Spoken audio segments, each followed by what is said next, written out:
So you've borrowed your mum's Jeep, or you have your own, but you need even more storage. Now I'm going to show you how to without breaking the bank. Righto, let's give this thing more racks than a dunny in a nightclub on a Saturday night.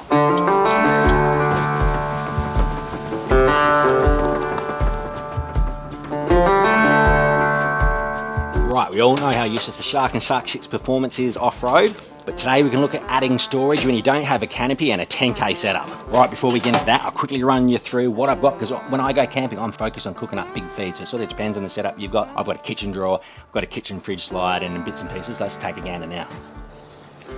Right, so we have a bench or prep area on the right-hand side. Then moving forward, we have an induction cooker. We've got a stainless steel bench, bottle opener, goes without saying. Cutlery and bits and pieces over on the side there. More importantly, barbecue rubs. That's what we're all about, cooking up mad feeds. You know, we've got UHT in there, Australian Warfighter coffee, Yetis, cups, all that sort of stuff. We've got some of the collapsible containers, then we've got solid Tetris pans, all of the stuff to eat feeds off, egg storage, bit of gas cooking as well. Down the side here, we've got some Glad wrap. Can't see now, but I had magnetic lights, and they actually arc up. When it's night time, the movement will set them off. If you want to see how I installed this with my mate Dobby, and yes, I did give him a sock, and he is now free to go, check out this video right here. 1300mm kitchen drawer, fridge slide, use rib nuts to attach that. Now, having the convenience for these things is a double-edged sword, because as you can see, you rob Peter to pay Paul. So this 1300mm drawer goes close to the edge of the tub. We've always got space down the front, which we allowed for to put chairs and bits and pieces, and same down the sides, and so it wouldn't interfere with the drainage system down the guts there. The beauty of the rib nuts is we can obviously take this out quite easily and then go back to just a bare tray if we need to add some big stuff in. But at the moment, where do I put my swag? Trestle table, camp chairs, all that sort of stuff. Yep, there's a great spare space at the back there for all your pantry goods and bits and pieces, which I'll show you a bit later on. But I wanted a solution that I didn't have to use a roof. Roof racks is more of an emergency. That was mainly to carry the 270 awning and hook that up. I wanted something that was going to take away from the Shark fuel performance or lack thereof, depending on who you talk to. So I wanted something that could stay aerodynamic. So let's take a look at the Rhino-Rack that I got now. Righto, I'll run you through the gear right now. Here's the part numbers and all. T-slot kit to hold it all down. Rubber feet for the quick mount leg set. Just some EYEBOLTs to hold everything down. And the quick mount legs just so we can rip it off easy if we have to, especially when you decide to take your electric smoker out bush. Now, before we kick off, I'm just going to do a quick check. I like to sort of lay everything out, make sure we've got everything. Because as you can see, they've actually forgotten the flat washer. So lucky I'll have to grab some of my own 12mm washers. Right, everything else seems to be in order. Now, the one oddity with the Shark is the T-slot at the back will not fit this particular washer. So I had to get the T-FK5. Fit like a glove. Now, before we move on, I just want to quickly show you something. Now, as you know, the Shark is about as aerodynamic as a sideways submarine on the back of a semi-trailer. I like to do as much as possible to keep it aerodynamic as much as possible, meaning I can remove stuff when I have to. This is what I didn't actually realize until I got this. With this rack, this is what the foot and the top crossbar will sit on. If you take the crossbars off, it's actually a little plastic piece that clips on, so this is all that you'll have left remaining if you don't want to remove this. So I thought that was pretty damn handy. 4 FK5s per side.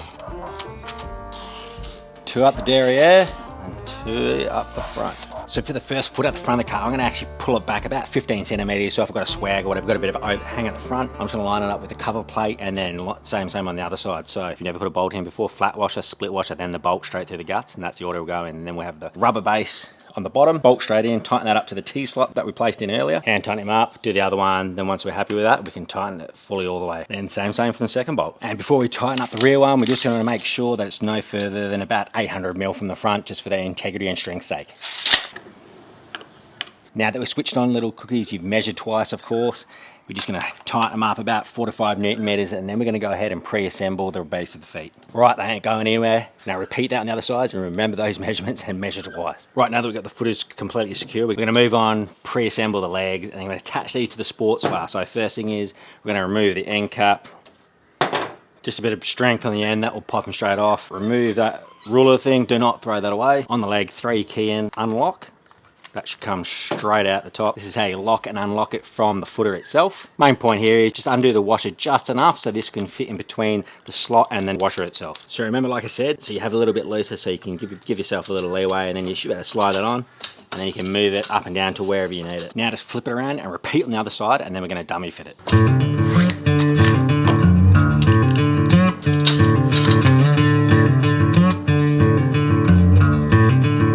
Now, if you're not using the middle bolt like myself, just bang in that rubber bung on each one. Right, we're going to go to the front of the car first. Dummy fit that up. pinch in those red clips, that should slot straight in. Do the same on the other side, and then we'll go for equal distance. Rinse and repeat on this side. Now before you tighten off those two bolts, key thing is to make sure that you've got equal distance here. So for mine on the Shark, I'm sitting at about 35 mil overhang on each side. Obviously each ute's gonna be different. Now tighten them up once you're happy. Once you're happy with that, end cap on, lock up. Now that measured piece of plastic that we saved from earlier, we're gonna slide that straight underneath. Once it can go no further, slice that off with a Stanley knife or scissors. Then you'll be able to double check your measurements. End cap on. Make sure it's all secure, everything's on. Then after this, that little notch there, what you simply do is push it as far as you go, that will seal up the hole. Same with the other side. Now it's just a rinse and repeat of the rear bar. Remember, undo these so you can slide them on, dummy fit them on, let's crack on from there. Now if you don't have your measuring tape, just slide this in until you hit the base, and then you can get your measurement on top and compare them to my other side. Next up, the Swift locks and eyelets, pretty easy. Drop it in, eyelet on top, and just finger tighten that, and you'll see the cam stud down the bottom spread out. Righto, eyelets are on, racks are on. I can now carry everything except my emotional baggage. Have a look at that. Now we're gonna dummy fit some stuff, throw swag on it. Now show what I mean by losing some space in here, we can now chuck it up there. Now you may or may not be able to tell, but it's gone bloody dark like every bloody good bloke.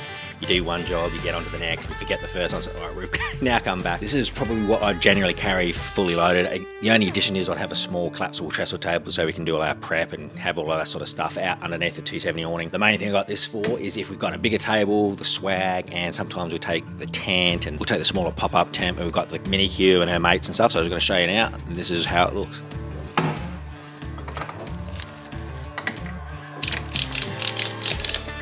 That ain't going anywhere. As you can see with the big F-off dark swag, I think this is the 1100mm wide unit. There is plenty of room for activities. We can bring these eyelets obviously in so it pinches up right close, and then you've probably got another 60 to 70 centimeters on either side, heaps of room. So this is where this is going to really come into its own here. I could even put the table underneath, and then I can pin like my swag and a small tent on top of that easy, and then I still have a lot of room left underneath. There you have it, built for camping chaos and poor fuel economy. Pretty cheap when you think about some of the rigs that kick around there that have like these $50,000-$60,000 setup. So I wanted to do it on a fairly sort of budget friendly, sticking with the car, I guess. Roof racks, all the part numbers, all that sort of good stuff. Put the prices down below. So if you want to see how I've sort of slowly built up this BYD Chinese Shark, check out the videos out.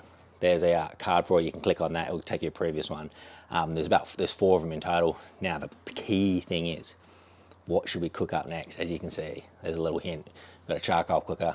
If I really wanted to, I could take the Weber bloody pellet, take that out bush. I can hook this up because it's got 240 volt, actually mental. I could throw it extension lead 10, 15 meters out, no dramas. Righto, appreciate it. Thanks for the follow too. Cheers.